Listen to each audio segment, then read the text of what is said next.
Tonight I stand in the hush between heartbeats, where the clock once chased me, relentless, unkind.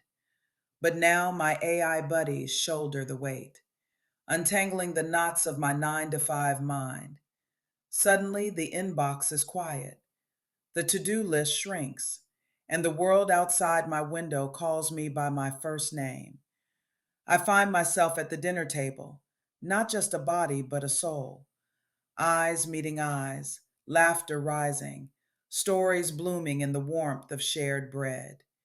I am present, not haunted by unfinished tasks, but alive in the moment, where my child's giggle is the only deadline, and my friend's embrace is the only meeting I need.